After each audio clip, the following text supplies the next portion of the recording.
Pasteur Roland Dallot, l'un des plus grands pasteurs surtout de la République démocratique du Congo, au cœur d'un scandale. Pasteur Dallot humilié, insulté, méprisé surtout par la population. Qu'est-ce qui se passe? Salut, salut, cher Bouchou, salut, cher abonné, salut, chers connaissances, salut surtout les amis de Étoile Lune Inès TV. J'espère que vous allez bien. Quant à moi, je suis bel et bien, super bien, par la grâce de Dieu. Chers Bouchou, chers abonnés et chers connaissances, lelo tomeme libino, pasteur Dallot. Ebele abatu toyebi déjà ce que totala ba pasteur Atoms toyebi ke mutu encadra penza pasteur Atoms après liwa ya papa Alain Moloto donc zande pasteur Roland Dallot ce que totali pasteur Roland Dallot wana tomoni le pasteur Lodilombo azalaka beau-fils ya pasteur Dallot hein abala mwana na ye penza ya liboso. La famille, qu'est-ce qui se passe? Le pasteur Roland Dallot au cœur d'un scandale. Mokini ningani na kombo ya pasteur Roland Dallot. Pourquoi lelo ebele ya bato bakomi koloba mabe pona pasteur Dallot? Pourquoi ebele ya bato lelo mokili surtout eningani hein? Nalobaka bongo. Mokili eningani, Congo eningani. Sur Combo, il y a pasteur Dallot. Qu'est-ce qui se passe? C'est quoi au juste les problèmes? Bande konanga comme d'habitude, avant tokota na mwa makamboana, et kozala bien nanu na yako sensibiliser batu o nyonso to. Si c'est la toute première fois, ya kokota na chaîne abiso, chaîne moko kitoko, chaîne ya batoli pas possible. Et pourquoi pas chaîne Abana Nzambe. Je vous prierai surtout de vous abonner et massivement. Abonnez-vous. Cliquez aussi sur la cloche de notification pour surtout recevoir les nouveautés de notre chaîne. Aimez la vidéo, la famille, commentez et partagez. Et kosala biso oyo penza tolobaka na biso chaque jour. Tokoso makasi. Bande konanga kandenge na lobaka nanga chaque jour. Ezalaka bien ceux que ozolandaka biso zala ya penza ya kovanda nga na boya kananga ba problème na boya kananga makambo. Na boya kananga tekeno yango na vandaki yango na kweyaki soki penza olandanga zwa penza kiti na yo vanda. Tango zo vanda wana tia mwa mai na yo pembeni, tia mwa jus na yo pembeni, tia mwa sucre na yo pembeni. Tango zotia wana bandeko nanga e dépendra kaka na air olandaka Étoile Inès TV. Soki omoni ke eza na tongo lia na yo petit déjeuner na yo ebele bato loba mama nga na kokananga déjeuner te lia kaka oyo mesana nango kolia na tongo. Soki eza midi toyebi ke eza air a repas mutu nyonso alingaka surtout fufu mwa kwanga mwa loso donc eotalaka yo nyonso oyo kolinga kolia ndeko nanga ya mwasi ndeko nanga ya mobali na osenga na yo oliaka kote pe mosusu ka ndenge tokendaka soki omoni ke eza pokwa en tout cas zala libre pe ya kolia biloko oyo opréféraka mais tango ozoliaka wana matisaka volume pour que voisin na yo to bandeko na yo o baza na ndako bayoka côté mosusu kobosana te kosabone kosala partage objectif na biso ezaki ti le 1er janvier tokokisa 16 000 abonnés bandeko nanga tosala musala bosunga Étoile Inès TV chaîne na ye ekende surtout liboso na système moko ya tokoso makasi. Bandeko nanga Bible ezoloba mon peuple périt par manque de connaissances. Yango bandeko nanga toyaka toujours et encore na ba information otolobaka ba information na biso en vrac. Information na biso ya liboso to kota directement quand ndenge toyebi ba élection et salemaki c'était depuis le 20 au ba élection et salamaki. Nombre ya ba candidat na biso oyo penza ba postilaki pona ki président bazalaki au nombre de 18 mais batu o penza ba yebani eza kaka 4 candidats ne ba kombo na bango ezotambola kilikili pas possible. Donc eza mwa bongo ba élection esalamaki c'était le 20 plutôt et yaki kosila le 21 ba makambo ezalaki ebele eza na ba machine mosusu e bando sala te ba place mosusu ba bukaki ba machine pas possible yango esalaki que non ba élection ekotaki 2 jours mobimba.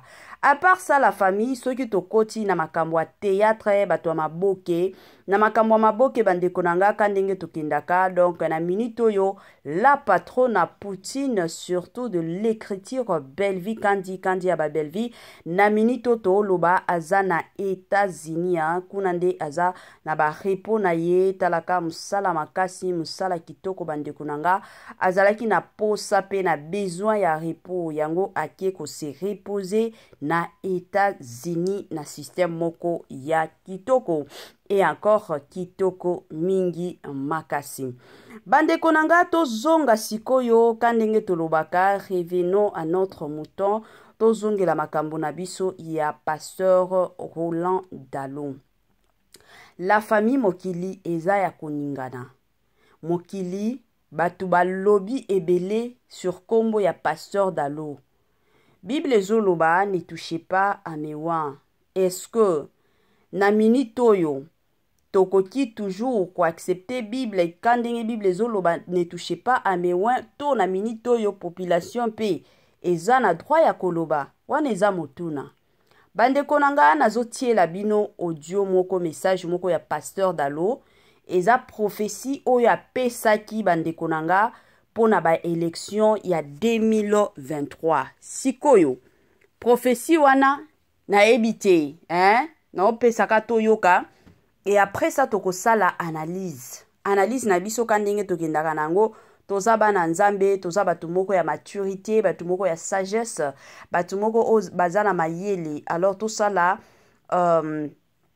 analyse na biso na kitoko nyonso toboyi sentiment bandeko na ngai donc izala bongo nazotikela bino audio et on se retrouve juste après. J'entends sélection.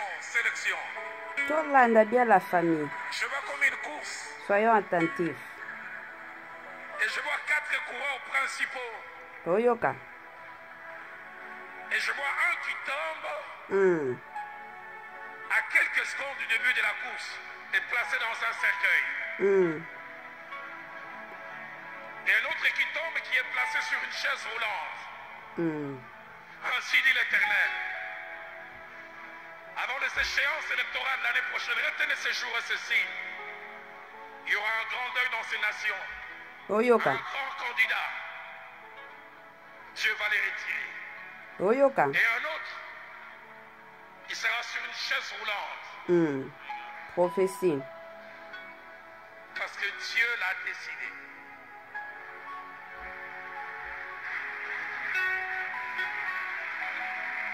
Tolanda la famille. C'est Dieu qui sélectionne qui il veut. Selon qu'il est écrit, l'élévation ne vient ni de l'Orient et ni de l'Occident. Mais l'élévation vient de Dieu.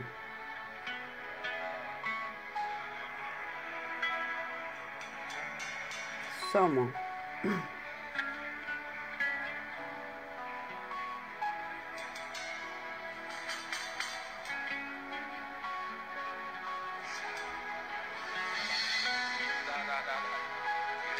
Église, levons nos voix. Je vois donc que nous prions, les masques tombent, les vrais visages devant se font voir. Je me dis entre maintenant et août 2023, nous connaîtrons qui est qui. Les masques tomberont. Les masques... Des retours la famille tozongi lisusu après koyoka audio ya pasteur Roland Dallot. Bandeko nanga oyo ezalaki message penza oyo le pasteur Roland Dallot azwaki pona ba élection ya 2023 ba élection oyo eutaki kosalima. Sikoyo ka ndenge boyebi Congolais atikaka makambo te. congolais ake penza kozwa video wana pona koya koyeba soki prophétie wana esalemi to esalemi te. Bandeko nanga, avant tokota na question na biso ya lelo pour que tosala analyse na biso, na olingana nou na pesa bambote na moi quelques personnes dans la vie, il faut être toujours et encore reconnaissante na batu o bazo salela yo bolamu. Alors sur le bolamu wana yango na préféra kananga na pesa bango bambote na système moko ya kitoko. Bambote nanga na mutu aliboso penza makasi na pesi bambote na ye moko linda bukulu ya balinda mwasi Nzambe na pesi bambote depuis Sénégal. Na pesi bambote na mama Vicky Mbonzo depuis Sénégal. Bambote nanga na ye moko Madame Judith Diapovisa depuis français. Bambote nanga na ye moko Noko ya bana tonton héritier Yola depuis quelque part. Bambote nanga na ye moko papa Etienne Kimbala depuis Canadien moko ya Tongo. Bambote nanga na ye moko Madame Sidonia Siala na pesio bambote bisika nyonso zolandaka Étoile Ines TV. Bambote nanga na ye moko Mama Christine Lonongo depuis France. Bambote nanga surtout na balandi nyonso penza ya Étoile Ines TV. Ba o nyonso bazwaka ta na bango pona osalaka ba partage. Ba o nyonso penza bazwaka ba na bango bandeko nanga pona kolandaka biso na pesi bino bambote nalingaki na bosa na mutu moko na kombo ya Mama Myriam depuis Belgique na pesi yo bambote na système moko ya tokoso makasi. Bandeko nanga prophétie esi ebimi balobi soki prophétie ebimi ebele ya batu bazelaka réalisation to accomplissement ya message wana. Motuna eza, est-ce que prophétie nyonso tout et s'accomplira kato eza na ba prophétie mosusu et s'accomplira kate parce que tango zwa message wana yo moko prier yango sala ba déclaration prophétie wana et s'accomplira te. Bandeko nanga motuna mibale na cadre ya pasteur Roland Dalo parce que tout a dit kolanda prophétie na ye. Apesi prophétie que non a bay élection il y a 2023 et kozala na 4 candidats. Sur 4 candidats wana moko akokufa yango amona ki cercueil, mosusu akozala. Donc la personne va se retrouver dans une chaise roulante. Donc ezala ki bongo. Siko ba élection e utu ko salema parmi nos candidats présidentiels parce que tango alobaki na prophétie ezalaki nde mutu munene wana tomona ba candidat o ba postila na ki présidence. Sikoyo parmi nos candidats oyo nos 18 candidats toyebi déjà que kombo ya 4 candidats mingi nde eza alaine ba olobela mingi 4 candidats. Sikoyo sur les 4 candidats wana jusqu'à présent tomona moko kokufa te, tomona pe moko na chaise roulante te. Motuna eza prophétie wana ezalaki ya solo to eza kaka prophétie tikana loba. Bandeko nanga to sala analyse na biso to salango par sentiment te parce que to yebi ke y a des personnes lelo baza tellement ba fanatique tina ya ba pasteur to mona ngo na Congo na biso. Alors soyons libres, soyons clairs penza to lobaka. Tout ça la analyse parce que oyo eza makambo minene ba prophétie mosusu ke ta prophétie ke non muto alobaki na kunzu.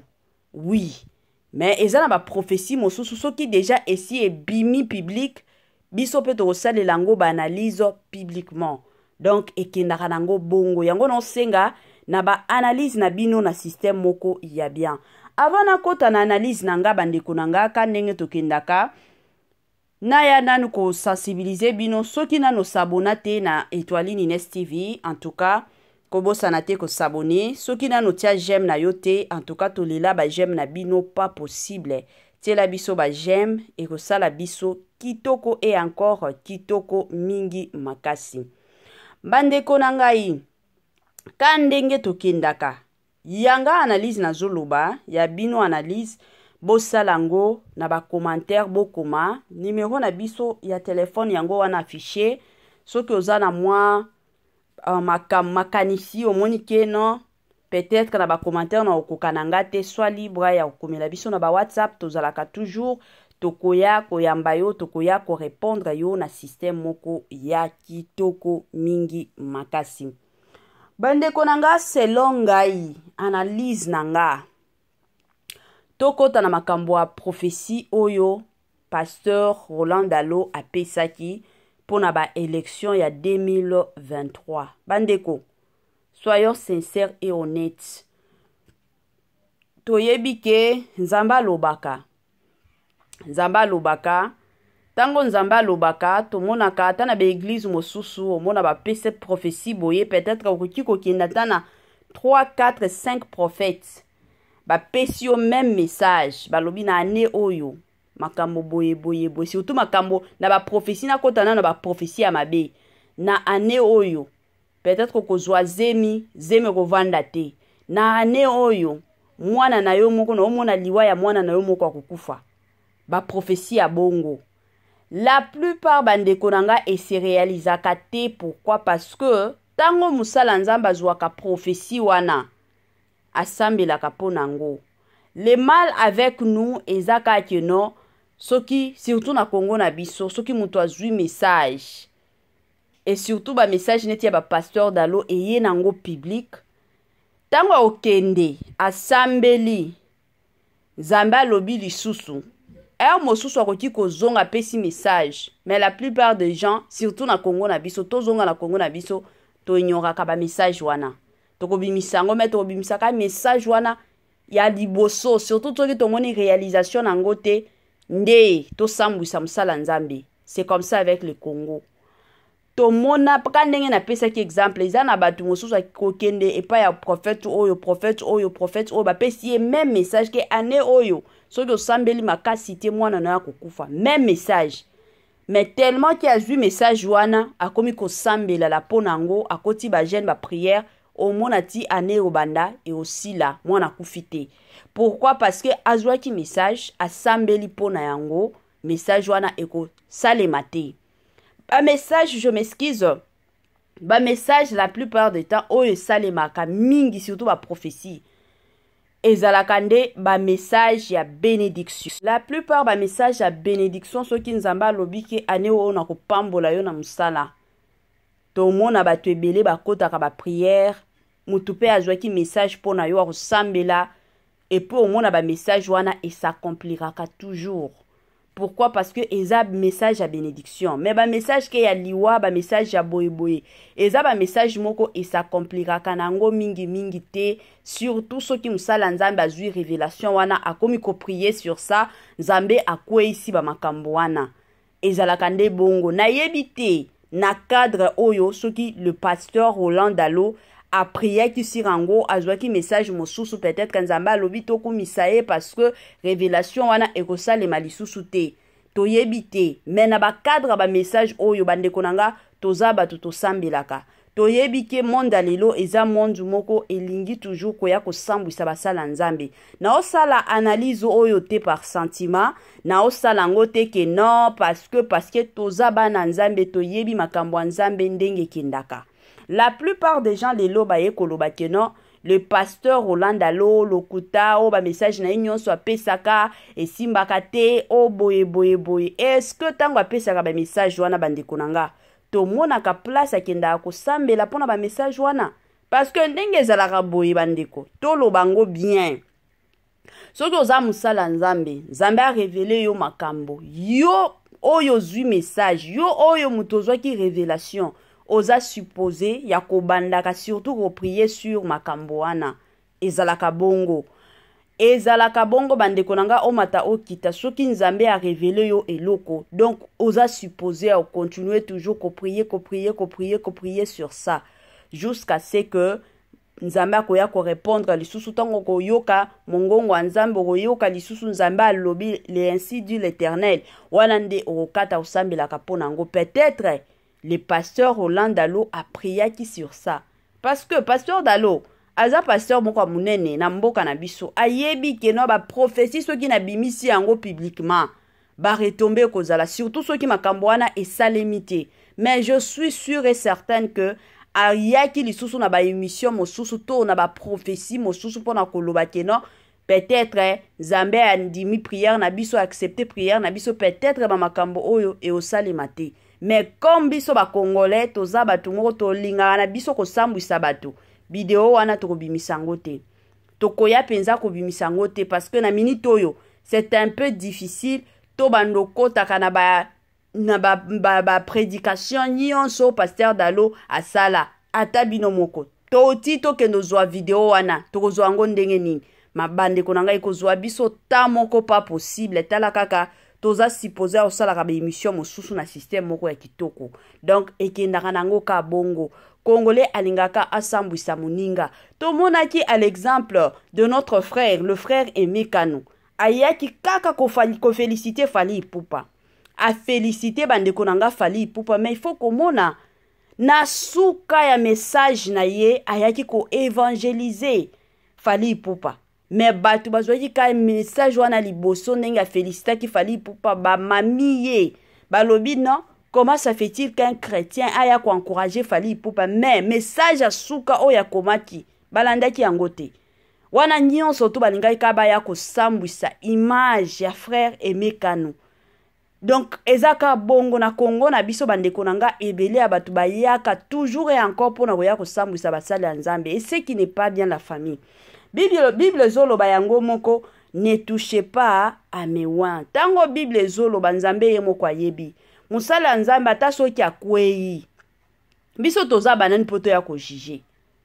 Ata soki akwei botika Nzambe ye moko ayebi le pourquoi akwei boye. Ata soki prophétie oyo ye moko asambela ki pona ngote. Ata soki prophétie oyo ezala te ke non eza prophétie abimisa ki me ayaki na lisusu na prophétie mosusu te. Bandeko na nga yabiso nini to ya kofinga le prophète, le pasteur Roland Dalo. Yabiso nini to ya ko minimiser ye, yabiso nini to ya ko sala eso ki ndenge nini na ba réseaux sociaux ko linga ko sambwisa ye. Eza par na ye na Nzambe. Soki aza pasteur ya solo, soki aza pasteur ya lokuta, etali ka na Nzambe. Donc eza ka boye. Bandeko nanga ngana basala ya Nzambe mutu onyonso abengami musala Nzambe. Ezala musala Nzambe ya solo, ezala ya lokuta, ngana linga kusakana na bango te. Parce que na lobakango chaque jour, toye bakate place nini bakotaka na Nzambe. Toye bakate bandeko nanga place nini basala Nzambe o bakotaka na Nzambe toye bakate. Toye bakate ba na bango o bakotaka bazolela Nzambe, talangai Nzambe. Alors babiloko abongo mosusu leto ya kozwa masumu to ba malédiction moko boye ezata na mutu na makolote. En tout cas ekozala bien te to ya kapona osambwisa basala Nzambe sur les réseaux sociaux kandenge ezalaka. Bandeko nanga bonane Noël rendeko na bandeko nanga donc ezalango ka pembeni kandenge tulubaka.